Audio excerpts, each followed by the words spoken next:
Hi everyone, my name is Jessica Mandrasina. I'm a dermatology physician assistant. I've been practicing in dermatology for 6 years.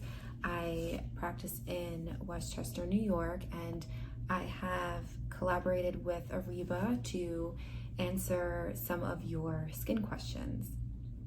All right, so let's start with the first one. So, affordable skincare for sensitive skin. So, usually when someone says that they have sensitive skin, it usually means that you're prone to getting some redness, maybe some ingredients can react with your skin and you get a little bit of burning or an irritation sensation on your skin. Some people are acne or rosacea prone. So with that sensitive skin type, there are some brands that do a nice job of making sure their products are fragrance free and free of any irritants. One brand is La Roche Posay. They make a lot of great over-the-counter skincare options that are affordable. Neutrogena tends to do a good job with that as well. Another brand that does a good job is Eveen.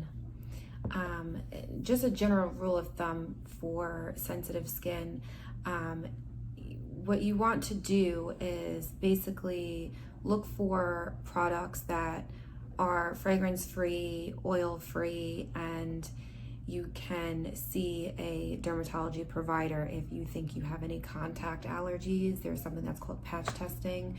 So if you know that you are allergic to a certain preservative or ingredient, you can avoid using those products. A great website is nationaleczema.org, and they actually have a product directory that you can go on there and check and see which products are approved through them. And they include all products from lotions, shampoos, laundry detergents, things like that. Okay, the second question is how to treat frontal hair loss. So hair loss in general is a very big topic. It usually requires a consultation with a dermatology provider to have them examine the scalp. Also, a scalp biopsy can also be done to determine what type of hair loss you have, and blood work as well. Because sometimes there are certain things, like if you're iron deficient or if you have thyroid issues, that would make you notice some hair loss. But for frontal hair loss, if you are talking about, there's something that's called androgenic alopecia, which is the most common type of hair loss, and that is both female and male pattern hair loss, where you do see a little bit of receding of the hairline. So sometimes it can go back a little bit. In men and women, sometimes you can start to see the hair thinning in the middle of the scalp. So with that, there are a couple of over-the-counter products. Usually Rogaine is recommended as a first-line treatment. The only thing is that you have to be consistent with it. Use it for at least 6 months to see if it's doing anything. There are different other types of hair loss. If you're noticing just kind of a hair loss in the front, like a band here, that's something different, and that should definitely be addressed by a dermatology provider. Okay, the next one is, I have pits in my nails, what to do now? So if you are seeing little tiny pits in the nails, again, that should be definitely looked at by a dermatology provider. There is something that nail pitting that can be seen in people that have psoriasis, which is a skin condition. That is the most common reason why someone would have pitting in the nail beds. If you're just noticing kind of just nail ridging, or some nail irregularities. Sometimes that can just be from trauma or just normal wear and tear of the nails. But if you are noticing pitting in the nails, I would see a dermatology provider. There are some treatment options that you can do, although it is difficult to treat. Okay, next question I have. Thick facial hair, what to do with them? So with facial hair, if it is dark in color, laser hair removal works really, really well to get rid of any type of unwanted hair. You can also shave the area if you wanted to. I use a single blade razor by the brand name Tinkle, and I just lightly go over my face with it to get rid of the peach fuzz and any other unwanted hair that I have. But I've also had laser hair removal, and it can be life-changing. Okay, next question. I have lichen planus. It goes away after 4 or 5 months, but why is it hard to get rid of spots? So lichen planus can be tough to treat. We really don't know why people get it. It can be caused by some things like medications that you're taking. Sometimes it's genetic, but they are tough. You know, they're thicker plaques that you get on the skin, and they tend to be a little purple in color. There are a couple of treatments. So usually topical steroid creams are started, and that doesn't work. Actually, steroid injections can help, along with phototherapy.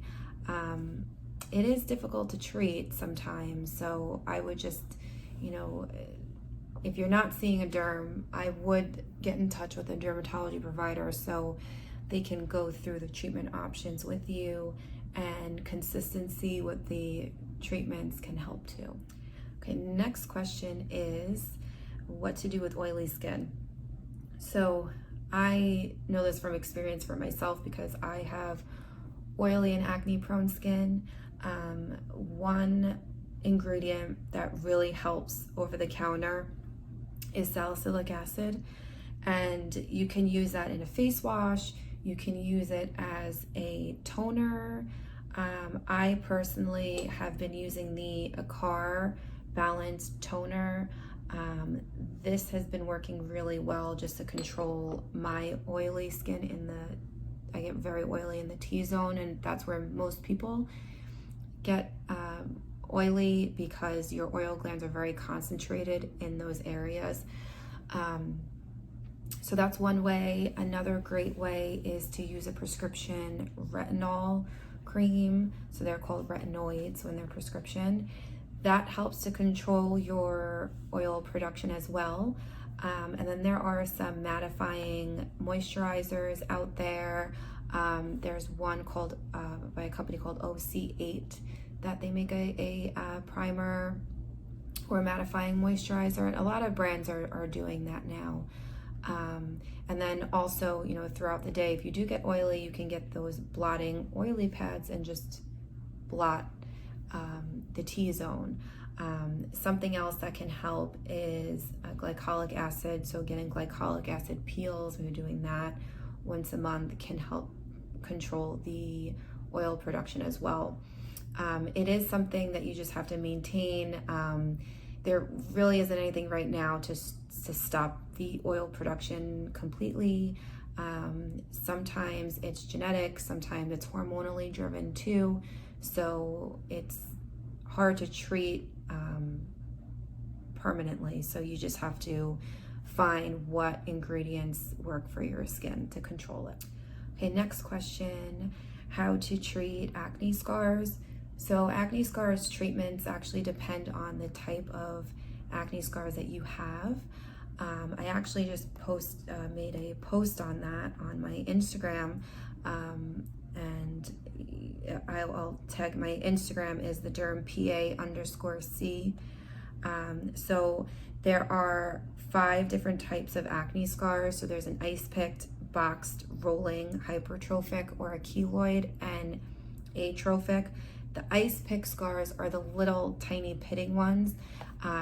That works for treatments, something that's called a TCA cross, where TCA is an acid that helps to rebuild the collagen. So a high concentration of it is put on a little Q-tip and you just put it directly into the scar. Something called subcision, where we actually take a needle and try to break up the scar tissue from the inside. That works well.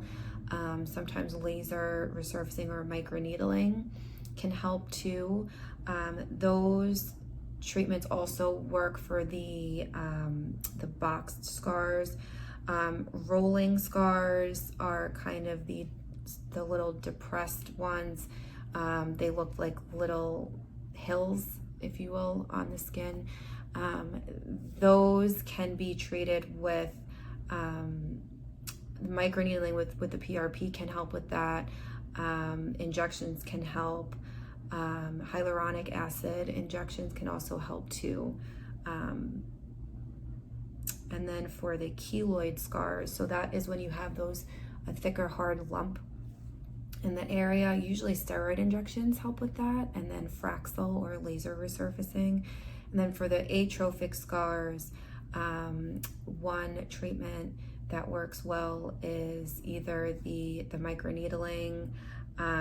This one is more of a tougher one to treat. Next question, remedies for dark circles and pimples for teenagers. So we'll start with the dark circles. You're talking about dark circles for the under eyes. It depends on what is actually causing the dark circles. If you do have pigment on top of the skin, you can use lightening creams to help lighten the brown spots. Vitamin C, glycolic acid can help. If it's vascular, because sometimes you have little blood vessels under the skin that cause a discoloration, that's a little bit harder to treat. Some eye creams that have caffeine or vitamin K can be helpful, but may only be just a subtle change. If you have dark circles from hollowing, which means you lose a little bit of fat underneath here, and sometimes it's genetic, and that hollowing, if that is causing the darkening, then a hyaluronic acid filler would work well for that. And for pimples for teenagers, I usually have my younger patients start with just the over-the-counter benzoyl peroxide wash or the spot treatment, see how that works. There are gentle retinoid prescriptions that are at a low strength that can be started as well. So pityriasis alba is a type of eczema where you get little white patches on the skin. So my next question is something for pityriasis alba on face. Really the key with pityriasis alba is to keep your skin moisturized. So again, a really great tool is the nationaleczema.org website, and as long as you're using products that are approved by them, that should be helpful. Other things, so usually topical steroid prescriptions can help too with an active breakout. Okay, next question, how to whiten the armpits. So sometimes people have a discoloration under the arms for a couple of reasons. So one thing I try to make patients aware of is sometimes it can happen with friction. So you just want to make sure that you're wearing some loose fitted clothing and you're not wearing something tight that's rubbing underneath the underarms. Next thing is with shaving, you want to make sure that you're using shaving cream when you shave, and then you're using either an electric blade or a blade that has a higher, the more number of blades the better. So like a 5 blade is more gentle on the skin than using a blade that only has 1 or 2 blades. So if you're doing that and then you're still getting the pigmentation, there are a couple of treatment options. Ammonium lactate is something that's gentle that may be able to help to lighten. And then there are some other lightening creams like hydroquinone that can be used with a retinol and a steroid, and you use that for about 2 months and you should see some lightening there. Glycolic acid is also a good lightener. Azelaic acid is another good lightener too. Next question, is it possible to remove blade cuts and cigarette burns on arms? So scarring in general on the body is difficult to treat, but there are treatment options definitely to help lighten it. They may not go away completely, but you would get some improvement. Some treatment options are microneedling with PRP, platelet-rich plasma, can really help. Another treatment is a Fraxel or a laser resurfacing, and they both basically work to help stimulate the collagen, so rebuild new skin in that area. Okay, last question, how to treat acne scars that are produced during hormonal changes. So if you're getting a little bit of pigmentation, so the red marks, that can happen when the older acne spots fade and you're left with either a red or a brown discoloration on the skin. So a retinol is really good to help lighten it. There is also an ingredient called azelaic acid, which works really well to lighten that as well. Glycolic acid, so getting some glycolic acid peels can help. Microneedling, so there are a lot of different treatment options for that. All right, so I'm done with the questions. Next, I'm going to go over my morning and nighttime routine with you.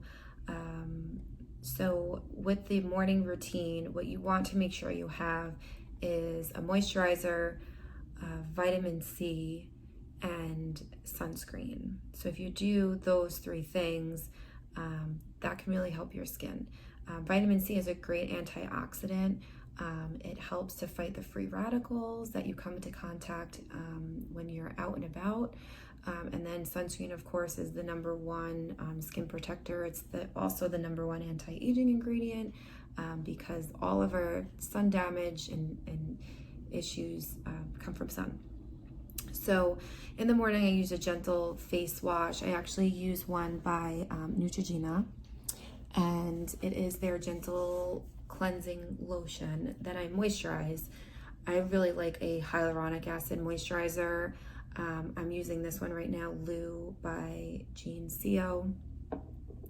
That's a really great moisturizer. And then I do put a vitamin C serum on top of it. Right now I'm using the Replenic Citrix.